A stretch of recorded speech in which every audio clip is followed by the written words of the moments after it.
Olá, bom dia crianças, bom dia. Vamos lá para mais um dia de aula.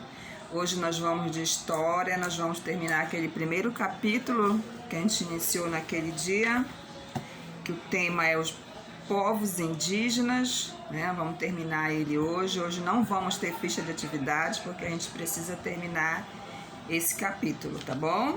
Então hoje nós vamos da página 223 até a página 229, tá bom?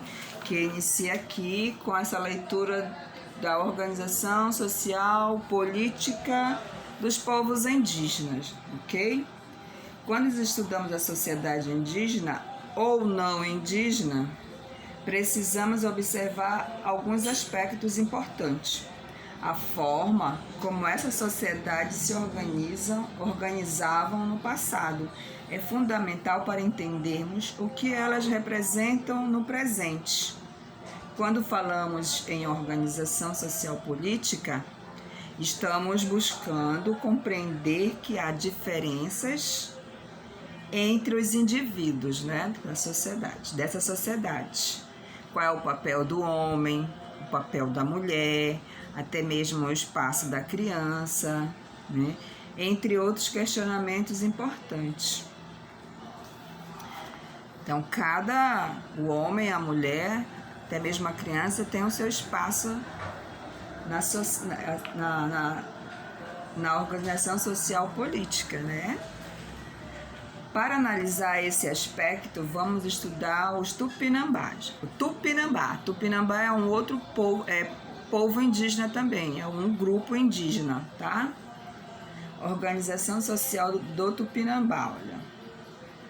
Nas aldeias indígenas do Tupinambá, os habitantes do litoral, quando os portugueses chegaram a partir de 1500, quando seus integrantes trabalhavam para o bem da comunidade, os homens eram responsáveis pela, olha só, como os homens eram responsáveis pela caça, pesca, construção de casas, pela fabricação de armas e, quando necessário, pela limpeza do terreno para as plantações. Eles também ensinavam aos mais jovens as tradições do seu povo. Eles tinham essa obrigação de ensinar aí as tradições deles.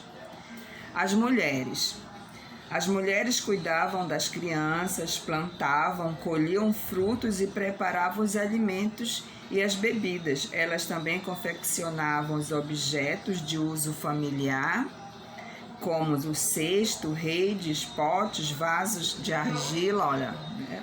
Cada um tinha a sua obrigação, ou de barro, enfeites de penas e contas, além dos instrumentos musicais, como flauta, instrumentos musicais também, como flauta. Todos dormiam em redes, eles tinham, deu para observar, né, que o homem tinha a obrigação deles, aí nesse grupo indígena, as mulheres tinham uma delas, né? Aí bem aqui vem até uma perguntinha para vocês, aqui nesse ícone, ó. Na sua casa, há alguma divisão de tarefa entre seus pais e vocês? Com certeza tem, né? Porque a gente já conversou essas coisas na sala de aula.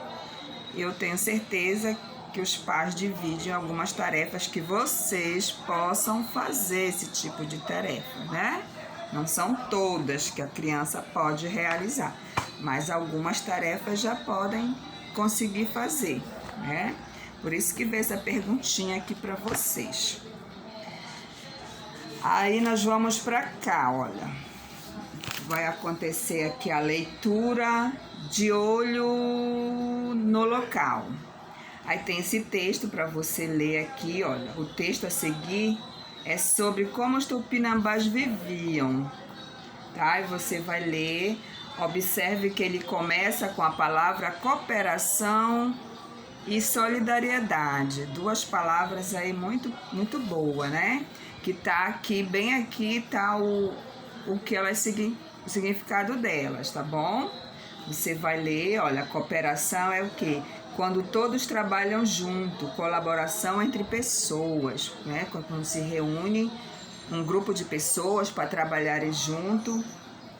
Solidariedade é quando você ajuda, ampara alguém, auxilia alguém. Então, você vai ler esse texto aqui para poder você tirar o entendimento que essa resposta daqui é pessoal. Tá bom? São duas respostas pessoais. Aí você vai chegar aqui na leitura dos costumes indígenas, tá? Aí você vai aqui, olha. Os indígenas usavam vestimentas diferentes das roupas que os portugueses usavam. Quando aqui chegaram, feitas de palha, apenas tecidos, as vestimentas indígenas também variavam, olha, de aldeia para aldeia, de cultura para cultura, porque tem os grupos indígenas, né? Eles em grupo também.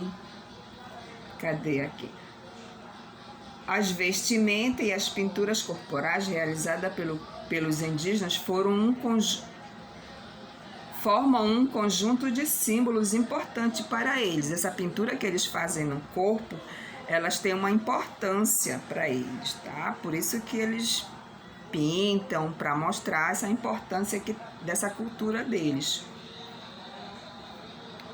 Essas pinturas corporais realizadas pelos indígenas formam um conjunto de símbolos importantes para eles, por meio dos quais os indígenas expressam a sua cultura e a sua identidade. Olha, quer dizer, por essa pintura que eles fazem no corpo, eles expressam aí a cultura dele e a identidade dele, né?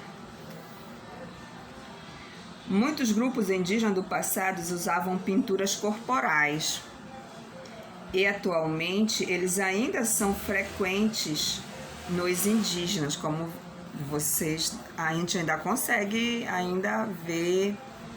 Quando a gente vê reportagem por aí, eles ainda se apresentam assim, né? Com o rosto pintado, o corpo pintado. Cadê aqui? As tinturas eram obtidas de itens da natureza. Olha, cadê? Perdi, calma, desculpa. Cada aldeia desenvolvia uma forma de pintura corporal que simbolizava aquele povo, embora algumas aldeias não tivessem o costume de realizar a pintura corporal. Algumas não tinham esse costume.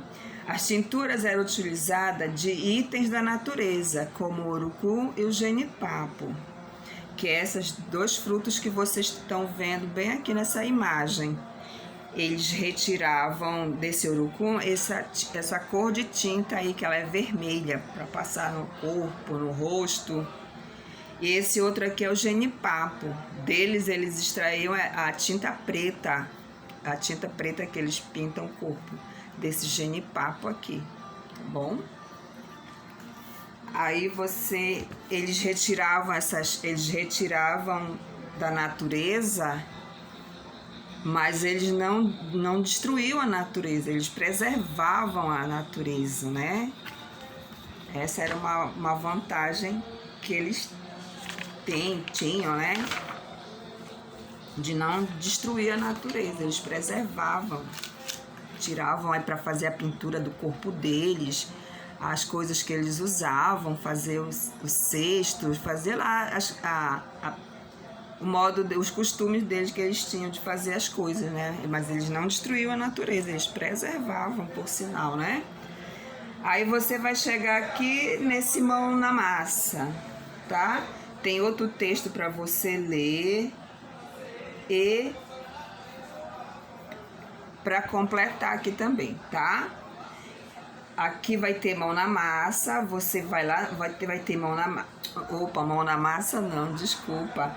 É o material de apoio. Esse material de apoio vai ser legal. Vocês vão lá na página 39, vão ler aqui o que está pedindo que vocês vão fazer. E eu quero uma fotinha desse material de apoio, material aí, quando vocês fizerem ele, tá? Eu gostaria de ver uma fotinha dele, se possível, tá bom? Se possível.